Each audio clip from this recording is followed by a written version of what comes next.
Hello, hello, hello. It's Karen Cross here just to give you a quick little tutorial on Google Classroom if you've never used it before. What you're staring at right now is the home screen really for your Google Classroom. And right now I'm signed in as my son, so you would kind of see what this looks like from your child's perspective. So the very first thing you're going to see, it's very nice. You have all of the classes that your child is currently enrolled in, and you have control over what you see here. If you have past Google Classrooms that you want to get out of there, all you got to do is click on those three buttons, those three dots, and just say move, unenroll, report abuse. All you have to do is say move or unenroll. Okay? So over here on the left, you're going to see the home button. So when you click that, it doesn't go anywhere because we are at home. You can also click on the calendar and you will be able to see what your child has coming up. If there was anything there, you would see assignments and things like that. Then on the left-hand side here, you would see all these same classes all over here on the left, and you'd be able to flip through them as well. All right, so I'm just going to take you real quick to this class. This was what my son was in last spring. So when you go in there, you're automatically taken to the stream. Now, I don't put anything on my stream because I'm finding that people aren't getting the notifications when I'm putting things up on the stream. So what I've done is under the classwork tab, I have put something called class messages. And so if I have something I want to send to the class as a whole, that's where I will put that, and hopefully they will get, a notification. So the first thing you're going to want to do when you're going into Google Classroom is to make sure your notifications are turned on, and I can show you how to do that in a second. But what I want to show you is when you click on the classwork tab, you will be able to see how your tutor has set everything up.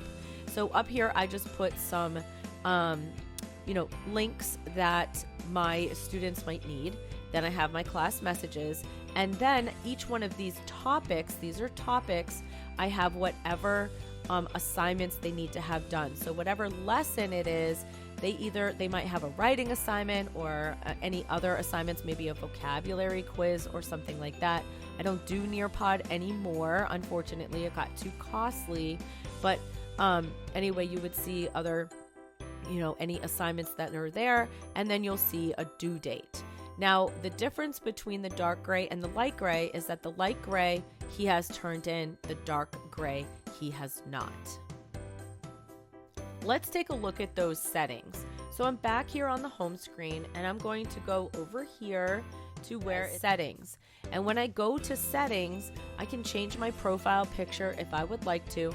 But if you notice down here where it says notifications, I want to allow email notifications. I want to have that toggled on, okay? So that I'm receiving notifications when my tutor posts something. And then from there, I can pick what notifications I want to receive. Do I want to receive when people comment on my posts? Do I want to receive messages that when somebody mentions me? Maybe when my teacher gives me back comments about my work, I want to receive a notification about that. And then you can see as you go on. Obviously, you can toggle these on and off as you want. All right, let's take you to a sample classroom and show you how to turn in some assignments. So once you click on it, obviously it's going to immediately take you to your stream. You want to get over to this classwork tab where you'll see all the information that I showed you from before, and you'll click on the assignment that's due. Once you do that, it'll open up a little bit of space here. You might see the information that your tutor typed as far as like what the directions are for that particular lesson. You can also click view instructions and you'll see all of that there. You'll also see how many points it might be worth. Maybe it's not worth any points. Maybe your tutor just wants to see what you're doing to make sure you are on track. You can also add class comments here and private comments to your tutor. To add something that you need to turn in, you might need to turn in a Google document. You might need to turn in a picture. You might need to turn in a drawing or a rough draft or some sort of project you've been working on. You're just going to go here to add or create. You'll be able to add any document from your Google Drive that you might have been working on. Maybe you have a Google link to like a Google slide or Google Doc or anything like that that you might need to turn into your tutor. You can also turn in files that you have on your computer. If your tutor is okay with a Word document, you've typed something up, you can go ahead and do that here.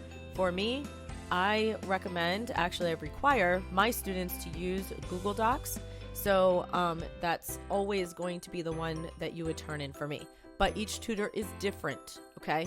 So you can either use these options up here, or you can go directly down here and create something new from Google Classroom.